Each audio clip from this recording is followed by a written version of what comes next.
Hi friends, అందరికీ నమస్తే. ఈరోజు మేము చేపలు పట్టడానికి మా ఊరి కాలువ దగ్గరికి వచ్చాము. వీడియోలో చూస్తున్న కాలువలోనే ఇప్పుడు మేము చేపలు పట్టేది. చేపలు పట్టడానికైతే మేము ఒక తట్ట, ఒక వల తీసుకొని వచ్చినాం. చూడాలి కాలువలోకి దిగిన తర్వాత అసలు చేపలు ఎన్ని పడతాయి, అసలు ఉన్నాయా లేవా అనేది. కాలువ చూడడానికి కొంచెం మీరు మురికి కాలువ అనుకునేరు, కానే కాదు. మా ఊరి చెరువుకి వర్షపు నీరు వెళ్ళే కాలువ.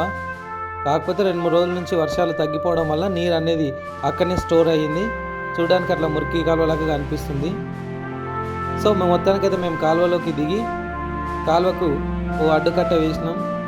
ఈతల నుంచి వాటర్ తోడి అవతలకి పోసినాం.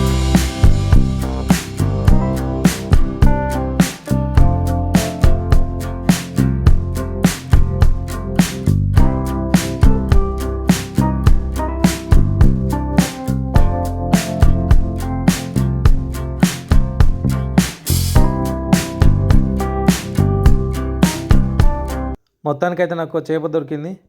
నేనైతే దీన్ని కొర్రమట అని అనుకుంటున్నా.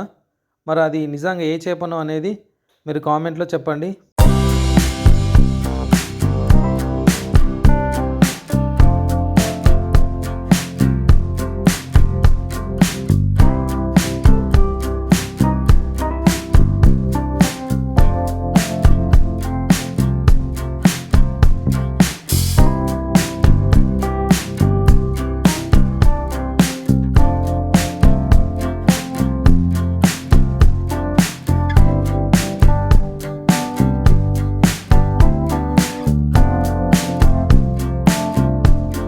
చూస్తున్నారు కదా, మొత్తానికైతే మేము దాదాపు ఒక 2 కేజీల చేపలు అయితే పట్టినాం.